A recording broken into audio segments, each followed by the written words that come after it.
Dear students, welcome to Palla Mahabub Adarsha High School Online Educare. I am S.M. Abdul Rahim, Assistant Head Teacher of Palla Mahabub Adarsha High School, Chatkhil, Noakhali. Our today's class is English second paper for class 9 and 10. And our today's topic is grammatical topic, narration or speech. In our previous classes, we discussed about some of important rules of changing narration or speech. And today I want to discuss with you the rest important rules of changing narration. At first I discussed about imperative sentence. Let's start our discussion. আজকে আমরা imperative সেন্টেন্সের ন্যারেশনের নিয়মগুলো নিয়ে আলোচনা করব। আমরা জানি imperative sentence কাকে বলে। যে সেন্টেন্স দ্বারা আদেশ, উপদেশ, নির্দেশ, নিষেধ বা অনুরোধ বোঝায় তাকে ইম্পারেটিভ সেন্টেন্স বলে। এজন্য ন্যারেশনের ইম্পারেটিভ সেন্টেন্সের বেশ কতগুলো নিয়ম আছে এবং এটা অত্যন্ত গুরুত্বপূর্ণ নিয়ম, যেখান থেকে পরীক্ষায় দু একটা নিয়ম হলো কমন থাকে। প্রথমে আমরা বলবো ইম্পারেটিভ সেন্টেন্সের নিয়ম। যদি ডাইরেক্ট ন্যারেশনের রিপোর্টেড স্পিচটি ইম্পারেটিভ সেন্টেন্সের হয় এবং তা দ্বারা আদেশ বোঝায়, সেক্ষেত্রে ইনডাইরেক্ট ন্যারেশনে পরিবর্তনকালে সেড বা আরবের পরিবর্তে অর্ডার বা অর্ডার ব্যবহার করতে হবে। এক্ষেত্রে ইনভার্টেড কমায়ের পরিবর্তে টু বসে।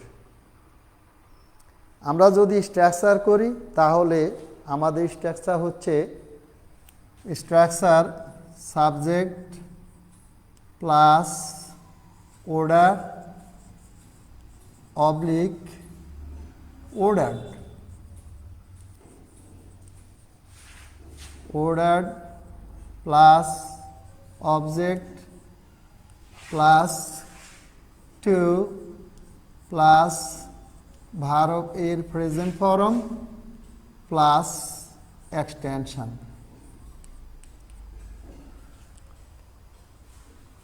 এবার আমরা এক্সাম্পল দিতে পারি, যেমন ডাইরেক্ট ন্যারেশন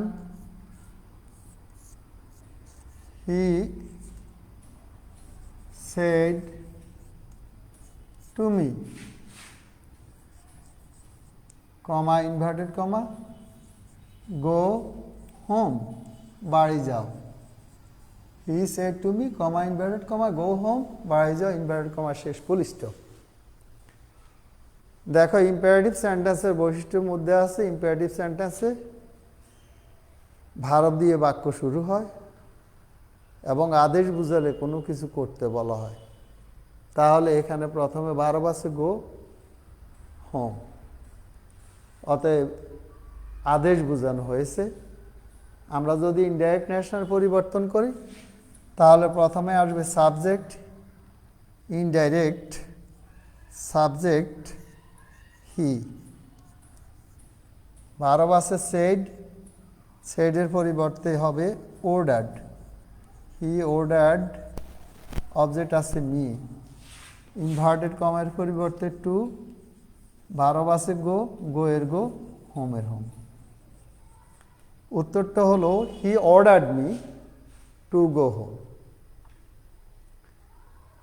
এর আগে আমরা বলেছিলাম রিপোর্টিং ভার্ব পাস্ট টেন্স হলে রিপোর্টেড স্পিচের ভার্বটিকে অনুরূপ পাস্ট টেন্সে পরিবর্তন করতে হবে। কিন্তু একটা প্রশ্ন থাকতে পারে, এখানে গো ভার্বের প্রেজেন্ট ফর্ম রয়ে গেছে, এটা পাস্ট ফর্ম হয়নি, হোয়াট ইজ দ্য রিজন? স্মরণ রাখবে ইনফিনিটিভ টু এর পর ভার্বের প্রেজেন্ট ফর্ম হয়, কখনো পাস্ট ফর্ম হয় না, এজন্য গো ভার্বের কোনো পরিবর্তন হয়নি। তাহলে উত্তরটা হলো he ordered me to go home. Number 2, উপদেশ বুঝালে। ডাইরেক্ট নেশনের রিপোর্টেড স্পিচটি ইম্পারেটিভ সেন্টেন্সের হলে এবং তা দ্বারা উপদেশ বুঝালে। উপদেশ সাধারণত কোনো কিছু করার ক্ষেত্রে নিষেধ করা অথবা কোনো কিছু করার জন্য পরামর্শ দেওয়া, দুটোই। তো যদি রিপোর্টেড স্পিচটি দ্বারা উপদেশ বুঝায়, উপদেশ ইংরেজি হলো অ্যাডভাইস, সেজন্য সে ভার্বের পরিবর্তে অ্যাডভাইস এবং অ্যাডভাইস অথবা অ্যাডভাইজেস আর সেইডের পরিবর্তে অ্যাডভাইসড ব্যবহার করতে হবে। স্ট্রাকচারটা হলো subject plus advice oblique advice plus object যদি থাকে প্লাস 2 প্লাস ভার্বের প্রেজেন্ট ফর্ম প্লাস এক্সটেনশন। যেমন the teacher said to the students, the teacher said to the students, comma inverted comma,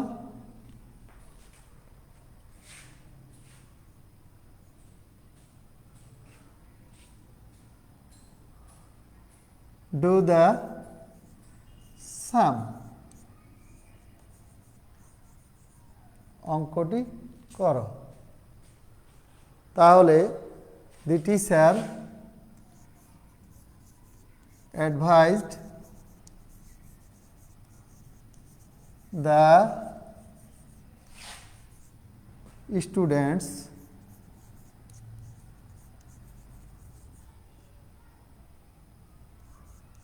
to do the sum। অথবা আমরা দিতে পারি the teacher said to the students, respect your parents, comma inverted comma, respect RESPECT, respect your parents, তোমার মা বাবাকে শ্রদ্ধা করো, উপদেশ দেওয়া হয়েছে। তাহলে দি টিচারের দি টিচার, সেডের পরিবর্তে অ্যাডভাইসড, অবজেক্ট দ্য স্টুডেন্টস আর ইনভার্টেড কমার পরিবর্তে to. The teacher advise the students to respect their parents, to respect their parents. The teacher advised the students to respect their parents. উপদেশ গেল। নির্দেশ,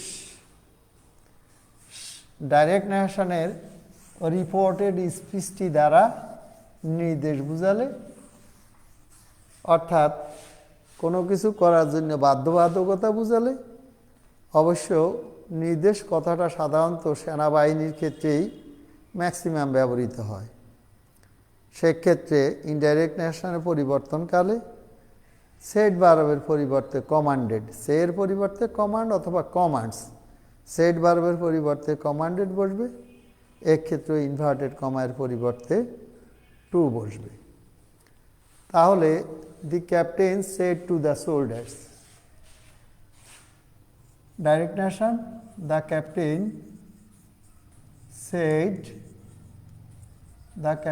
said to the soldiers, SOLDIERS, the captain said to the soldiers, comma inverted comma, march on, inverted comma শেষ। আমরা বলছি যদি নির্দেশ বোঝায় সেক্ষেত্রে সেট ভার্বের পরিবর্তে কমান্ডেড বসবে। তাহলে প্রথমে subject the captain, the captain সেডের পরিবর্তে commanded, the captain commanded. Object the soldiers, the captain commanded the soldiers, inverted কমার পরিবর্তে টু, ভার্ব আছে মার্চ, টু মার্চ অন এর on. The captain commanded the soldiers to march on, inverted comma শেষ full stop. তাহলে গেল নির্দেশের কথা, যে ডাইরেক্ট ন্যাশনাল রিপোর্টেড স্পিচটি দ্বারা যদি নির্দেশ বোঝায় সেক্ষেত্রে ইনডাইরেক্ট ন্যাশনাল পরিবর্তনকালে সে ভার্বের পরিবর্তে কমান্ড, সেইজের পরিবর্তে কমান্ডস এবং সেইডের পরিবর্তে কমান্ডেড ব্যবহার করতে হবে। এক্ষেত্রে ইনভার্টেড কমায়ের পরিবর্তে টু বসবে। পরবর্তী নিয়ম, নিষেধ বুঝালে, অর্থাৎ ডাইরেক্ট ন্যাশনের রিপোর্টেড স্পিচটি ইম্পারেটিভ সেন্টেন্স হলো যদি রিপোর্টেড স্পিচটি দ্বারা নিষেধ বোঝায়, সেক্ষেত্রে ইনডাইরেক্ট ন্যাশনে পরিবর্তনকালে সে ভার্বের পরিবর্তে ফরবিড অথবা ফরবিডস এবং সেইডের পরিবর্তে ফরবিড ব্যবহার করতে হবে। এক্ষেত্রে ইনভার্টেড কমায়ের পরিবর্তে টু বসবে। যদি আমরা স্ট্রাকচার করি তাহলে হচ্ছে রিপোর্টিং ভার্বের subject plus forbid oblique forbid plus object plus to plus ভার্বের প্রেজেন্ট ফর্ম প্লাস এক্সটেনশন। যেমন father's direct narration, father said to his son, father said to his son, comma inverted comma, don't smoke, ধূমপান করো না, নিষেধ করা হয়েছে। তাহলে প্রথমে সাবজেক্ট ফাদার, সেইডের পরিবর্তে ফরবিড, অবজেক্ট হিজ সান। যেহেতু এটা ইম্পারেটিভ নেগেটিভ সেজন্য ইনভার্টেড কমায়ের পরিবর্তে ব্যবহৃত টু এর পূর্বে নট বসবে। তাহলে নট এর পরবর্তীতে টু আর ভার্ব আছে স্মোক। তাহলে উত্তরটা হচ্ছে father forbid his son not to smoke. স্মরণ রাখবে ডাইরেক্ট ন্যাশনের রিপোর্টেড স্পিচটি ইম্পারেটিভ নেগেটিভ হলে সেক্ষেত্রে ইনডাইরেক্ট ন্যাশনে পরিবর্তনকালে ইনভার্টেড কমায়ের পরিবর্তে ব্যবহৃত টু এর পূর্বে নট বসবে, এরপরে টু বসবে, ভার্ব এবং এক্সটেনশন যোগে বাক্য শেষ হবে।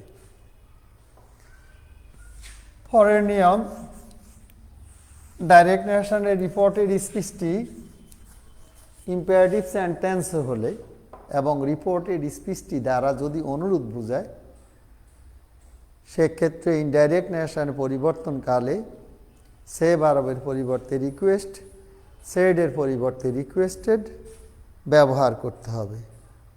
এক্ষেত্রেও ইনভার্টেড কমায়ের পরিবর্তে টু বসবে। স্ট্রাকচার যদি আমরা করি, স্ট্রাকচার হচ্ছে subject plus request oblique requested plus object যদি থাকে প্লাস টু প্লাস ভার্ব এর প্রেজেন্ট ফর্ম প্লাস এক্সটেনশন। যেমন my friend shed to me, direct nation my friend shed to me, my friend shed to me, comma inverted comma, keep me a fan, give me a fan, inverted comma শেষ, full stop. তাহলে আমার বন্ধু আমাকে বলল তাকে একটি কলম দেওয়ার জন্য। প্রথমে সাবজেক্ট মাই ফ্রেন্ড সেড এর পরিবর্তে ও requested, my friend requested me, inverted কমার পরিবর্তে টু গিভ। এখন এখানে মি ফার্স্ট পারসন, অবজেক্টিভ ফর্মে আছে, মাই ফ্রেন্ড থার্ড পারসন, অতএব এটা third person, subjective form he, objective form him, to give him a pen. উত্তরটা হলো my friend requested me to give him a pen. এরপরের নিয়ম, ডাইরেক্ট ন্যাশনাল রিপোর্টের স্পিচটি imperative সেন্টেন্সের হলে এবং রিপোর্টেড স্পিচের প্রথমে যদি লেট থাকে ও সে লেট দ্বারা প্রস্তাব বোঝায়। এখন লেট থাকলে লেট দ্বারা প্রস্তাব বোঝালো কিনা তা আমরা কিভাবে বুঝতে পারি? স্মরণ রাখবে, লেটের পরে যদি আজ থাকে তাহলে প্রস্তাব বোঝাবে, আর যদি প্রস্তাব বোঝা সেক্ষেত্রে ইনডাইরেক্ট ন্যাশনাল পরিবর্তনকালে সেড ভার্বের পরিবর্তে প্রপোজড বসবে। এক্ষেত্রে রিপোর্টিং ভার্বে অবজেক্ট থাকলে তা প্রিপোজিশন টু সহ বসে যাবে এবং ইনভার্টেড কমায়ের পরিবর্তে আমরা পূর্ববর্তী 5টি নিয়মে ব্যবহার করেছিলাম ইনভার্টেড কমায়ের পরিবর্তে টু, এখানে ইনভার্টেড কমায়ের পরিবর্তে দ্যাট বসবে এবং লেটের পরিবর্তে শুড হবে। স্ট্রাকচারটা হচ্ছে রিপোর্টিং ভার্বের subject plus propose oblique proposed plus to plus object যদি থাকে plus that plus R S এর সাবজেক্ট, আর এস এর সাবজেক্টটা হবে দুটো, উই অবলিক দে। এক্ষেত্রে স্মরণ রাখবে, যদি রিপোর্টিং ভার্বের অবজেক্টটি পাস্ট পারসন হয় তাহলে আসের পরিবর্তে হবে উই, আর অবজেক্টটি থার্ড পারসন হলে আসের পরিবর্তে হবে দে এবং লেটের পরিবর্তে হবে শুড। ভার্ব ও এক্সটেনশন যোগে বাক্য শেষ হবে। যেমন he said to me, he said to me, comma inverted comma, let us go to the zoo. সে আমাকে বলল চলো আমরা চিড়িয়াখানায় যাই। এখানে লেটের পরে আস আছে, আমরা বলেছি লেটের পরে আস থাকলে প্রস্তাব বুঝায়, লেটের পরে আস না থাকলে প্রস্তাব বুঝায় না।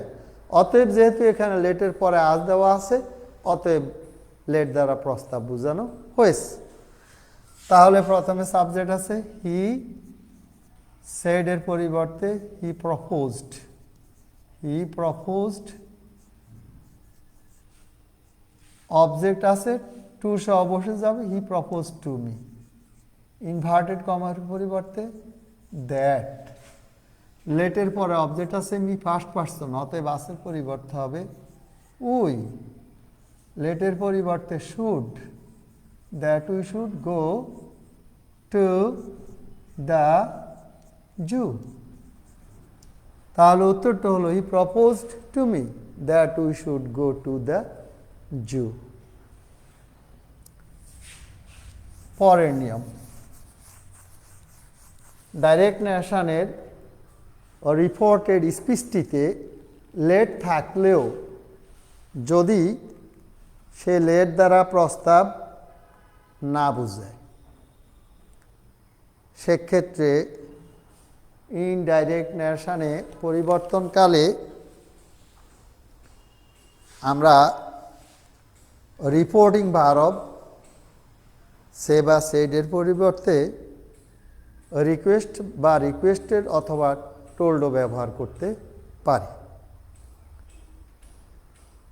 এক্ষেত্রে ইনভার্টেড কমায়ের পরিবর্তে দ্যাট বসবে এবং পূর্ববর্তী নিয়মে আমরা লেটের পরিবর্তে ব্যবহার করেছি শুড, এখানে লেটের পরিবর্তে হবে মাইট অথবা মাইট বি অ্যালাউড টু। স্ট্রাকচারটা হচ্ছে রিপোর্টিং ভার্বের subject plus told oblique requested plus object plus that plus RSS subject plus might oblique might be allowed to plus verb plus extension. যেমন the poor man said, the poor man direct narration, the poor man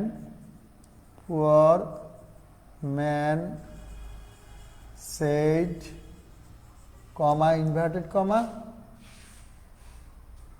let me have some food, let me have some food। এখানে লেটের পরে object দেওয়া আছে me, এখানে লেটের পরে আসনে, অতএব late দ্বারা প্রস্তাব বোঝানো হয়নি। তাহলে আমরা লিখতে পারি দ্য পুয়ার ম্যান টোল্ড, অথবা দিতে পারি requested that me past person, the poor man third person.